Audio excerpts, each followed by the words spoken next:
Hey, what's going on YouTube? Alabama Reloader here. So in today's video, yeah, we're gonna go through a little bit of the reloading process, okay?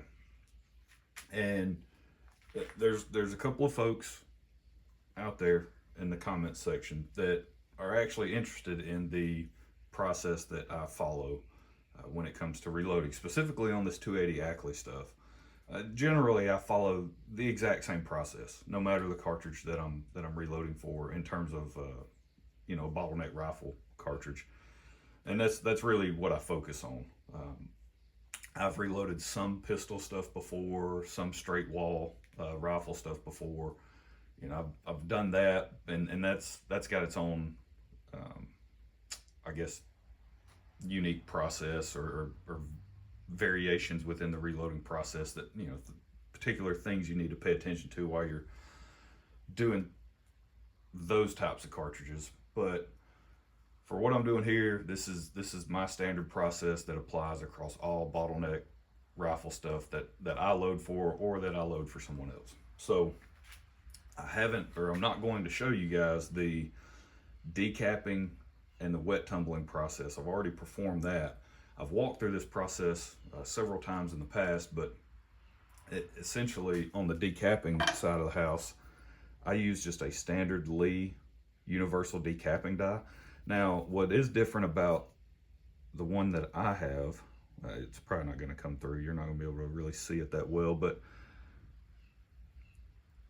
my decapping pin, I've actually ground it down with a Dremel tool.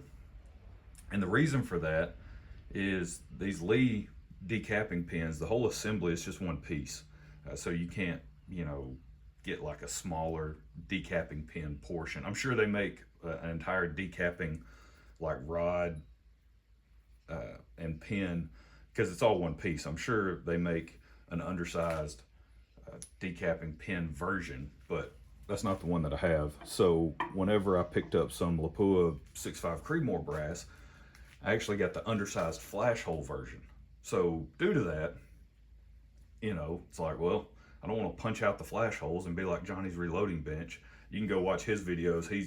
He's punched out Lapua flash holes multiple times throughout sort of all of the videos on his channel. He's punched out flash holes a handful of times on the Lapua brass when it has undersized flash holes, because your standard decapping stuff, your standard decapping pin on just about any full-length resizing die out there is going to be too large for those undersized flash holes. So I had to grind it down with a Dremel, and it works fine. But that's what I use to decap the brass, this 280 brass.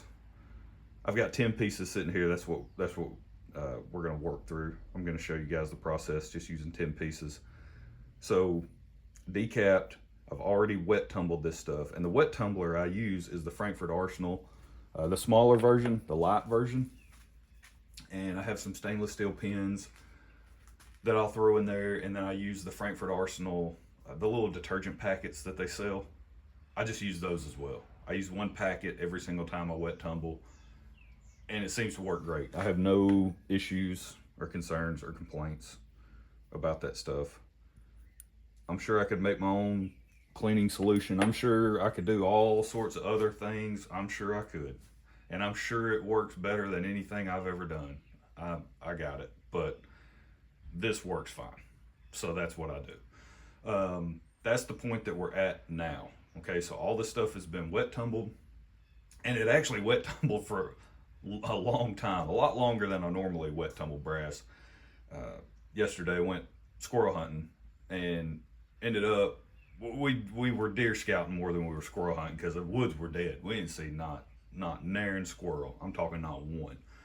So we were just scouting for deer at the end of the day. But we ended up staying gone quite a while. I mean, it was like 5 hours that stuff was tumbling. Normally I only let it tumble like an hour. So that stuff tumbled roughly 5 hours. And then after that, I wash everything off. Oh, and I put hot water in it whenever I go to tumble it. So that's what I use: hot water, the Frankfurt Arsenal detergent packet, those stainless steel pins, dump my brass in there, turn it on, let it go for about an hour, and then that's it. Once I do that, I'll separate the pins out. I've got a little separator, I don't even know what you call it, tray or whatever this thing is over here that came with the kit, Frankfurt Arsenal kit. I'll throw it in the oven.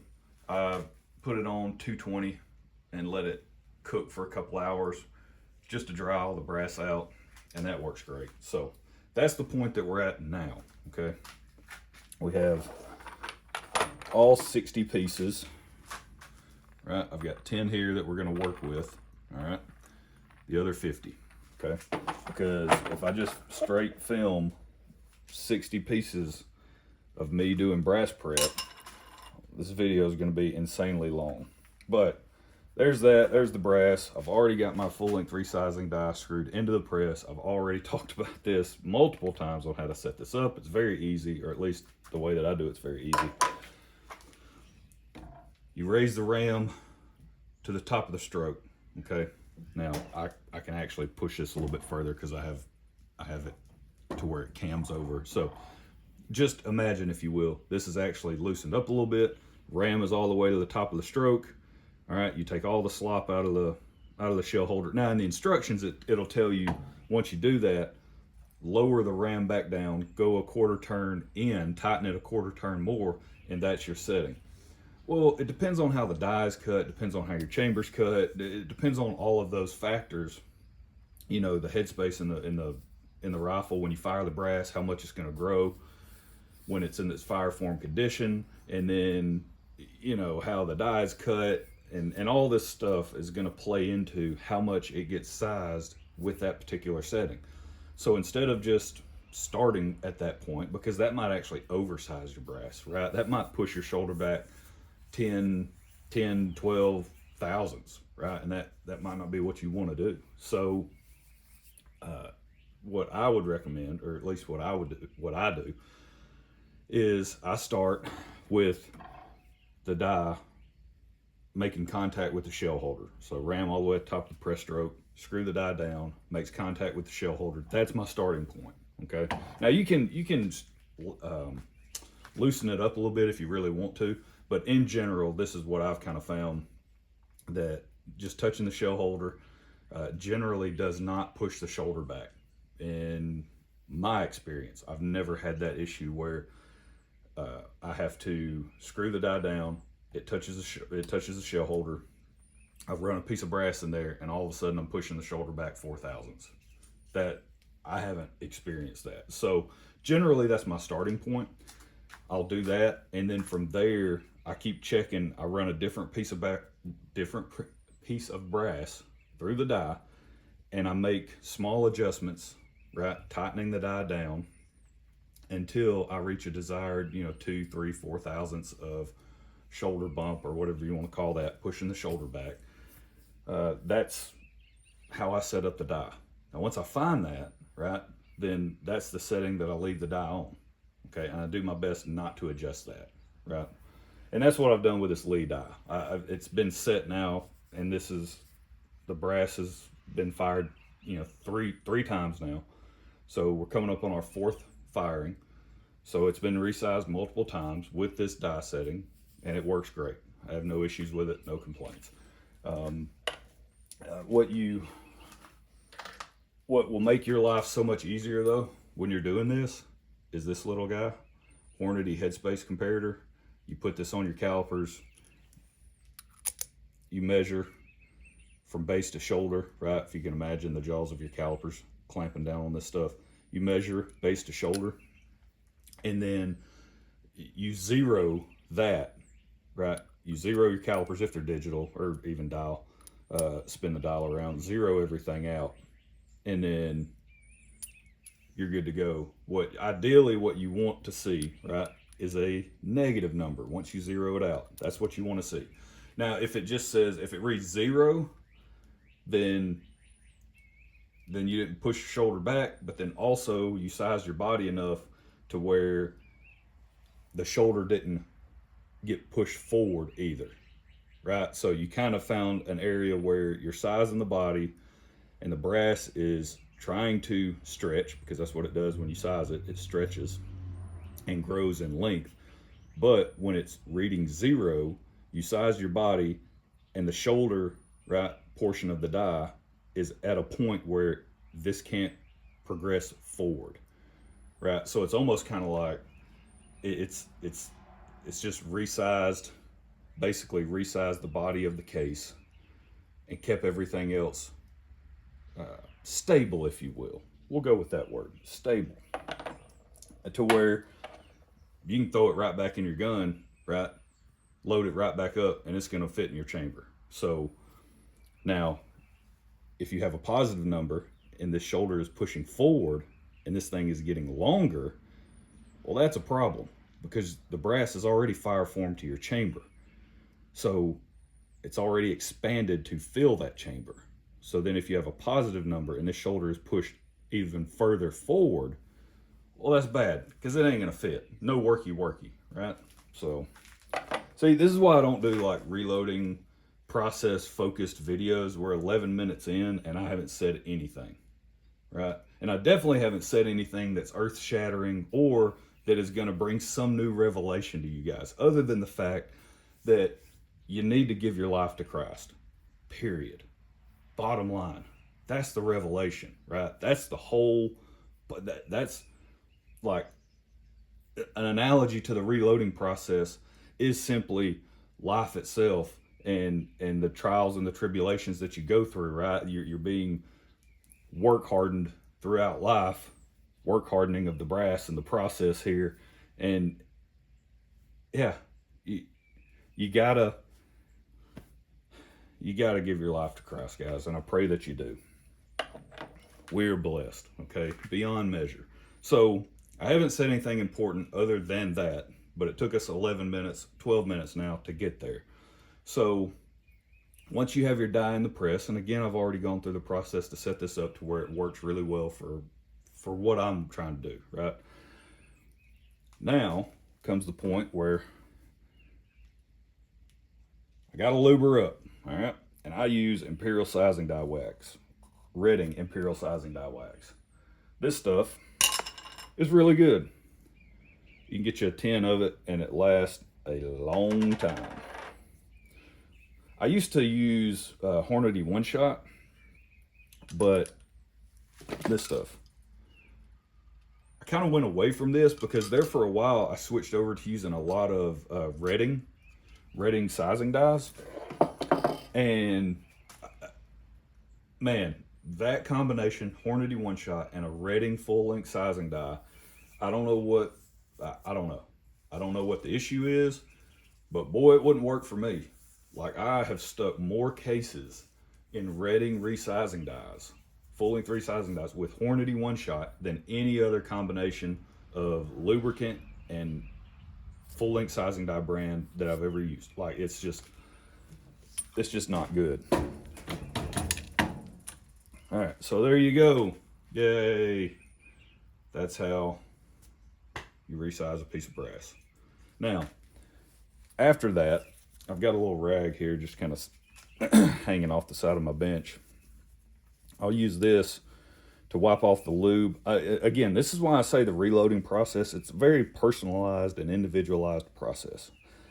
Simply because sometimes you'll hear people talk about, well, once I resize the brass, right, because it's got that lube on it, I like to, wet tumble or dry tumble, whatever their cleaning method is. They'll say, well, I like to do that again to make sure I get all the lube off.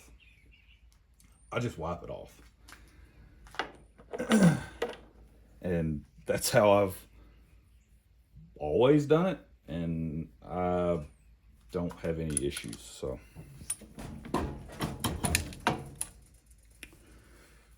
yeah, this is the resizing process.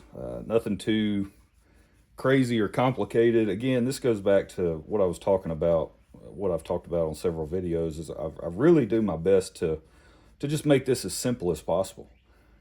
As simple and as streamlined as possible. Oh, I do want to measure these. So somebody did comment about that too. They were interested in knowing how much would have to be trimmed because they've heard that the 280 Ackley is supposed to provide excellent brass life. So that's good for the reloader. These will have to be trimmed. Now I do want to say, so right now I did measure these before I sized them. Looks like they're growing about looks like these have grown about 4 to 5 thousandths. Maybe three to 4 thousandths is what these first couple of pieces have grown before and after resizing, which is fine, which is not a big deal, except for the fact that I haven't yet to trim this brass. So remember, this stuff's already been fired 3 times. Okay, so it's already gone through the resizing process multiple times and the firing process multiple times. And just now I'm getting to the point where I am over the maximum brass length, okay, base to mouth. I'm over this maximum length that Sammy recommends, which is, oh, what was it? It was like 2.525, I believe. Yeah, 2.525 I think is the maximum overall length that they recommend on the brass, and then you need to trim back the brass. And I'm just at it with that first piece. I'm at 2.525. This second piece I'm at 2.527. Yeah, 2.527. So, and I'm barely there. And I'd already measured all of this brass the last time I did this resizing. After I resized all the brass last time, I checked everything, and I knew that after I resized this time, I was probably going to have to trim because I was right there at the max length for a couple pieces. So everything else was around 2.520, kind of in that range, 2.520 to 2.525. That was my overall length on my brass last time when I measured it. So I knew going in that I would need to trim after this full length resizing, which is why I was really happy to get in the Lee case length gauge. So that's how you resize brass. I can't make it any more simple or I don't know. I don't know maybe what you guys are interested in, or what you guys think you're going to learn, or what knowledge you'll gain from this process, but I don't know. But here it is. I mean, I don't do anything special. I don't do anything above what you're seeing right here on the sizing process. So 6.5 Creedmoor is the only cartridge that I do something slightly different, but that's because I have a set of mandrels that came with a guy's reloading setup that I bought off of him when he was getting out of reloading. He had some L.E. Wilson mandrel dies, or mandrels, and a mandrel die in his whole setup, and he had one for 6.5, and so yeah, so that's the only cartridge I load differently for, or at least resize differently than everything. I mean, everything else you guys see on my channel, everything else is done this exact same way. So good stuff. Pretty straightforward. Again, very simple. I try my best to keep it that way, because you can complicate this stuff. I mean, you can really get bogged down, and I think that's where some people get. They just get bogged down in the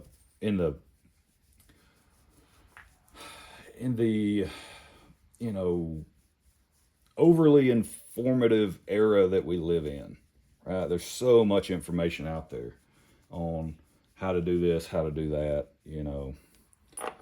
do it this way for these results, do it that way for other results, blah, blah, blah. Go find what works for you. Make it repeatable. Make it something you can understand, right? And then just do that. That's it. Pretty straightforward stuff. So reloading is extremely simple. I was shocked. I was amazed. When I first got into reloading, I thought it might be more complicated than it is. And I was like, wow, it's really this simple to just go buy the stuff you need. Buy some cheap Lee kit, which is what I did. I bought a cheap Lee, Challenger breech lock kit. Loaded up my first rounds of 223, went and shot them, and I was like, Well, that wasn't hard. And then from that point on, it just kind of, yeah, it snowballed. It snowballed into the obsession that it is today. So, all right, so there's my 10 pieces. You guys just saw it. No editing whatsoever, right? Now from here, what I like to do is then come over here to this guy, okay? I like to use the Lineman Case Prep Express. There's my 10 pieces. Oh, this little bad boy right here. This is the piece that you'll need to use with the trimmer, right? This is the Lee case length gauge and the Lee trimmer attachment. Midway sells these for like $9. So if you have a case prep station, it doesn't have to be a Lineman. It can be a RCBS or whoever. I think they all have the same thread pattern on all these holes, no matter the brand. I think they're all the same. It's like an 8/32 or something like that. Midway sells this thing, this little cutter head, for like $9, $9 or $10. Super cheap, or it was the last time I looked. And it can turn your brass prep station into kind of like an all-in-one, if you will, where you can get your trimming done, chamfer, deburr, run a brush up over the neck, and clean out your primer pocket, if that's what you want to do, right? These primer pockets are clean, so I ain't got to worry about that, but I'm definitely going to do the trim, chamfer, deburr, and case neck with the brush. So, but again, I don't know what you're going to glean, or like, just from watching me do that, I don't know. It's just very simple and straightforward. The coolest part is this thing, right? I've had a lot of people, I actually did a video on this little attachment. I've had a lot of people comment or reach out just about that video alone, about how awesome this setup is, and they didn't even know it existed, and they went out and bought one. They love it. So that's probably the biggest takeaway from the video. If you have one of these, go get one of these guys, because I don't know what else you learned throughout 22 minutes of me talking, other than you need to give your life to Christ. So with that, that's where we're going to leave it. I'm going to go do the remainder of these 60 pieces. So I've got 50 left that I need to resize. I'm about to do that. From there, I'll simply come over here, do all of this process, and I'll have 60 pieces ready to go. That's it. We're done. Now I just got a primer, powder, bullet, go shoot. So, all right, that's it, guys. That's where we're going to leave it. Hope you guys have enjoyed it, and we will catch y'all next time. Y'all have a good one.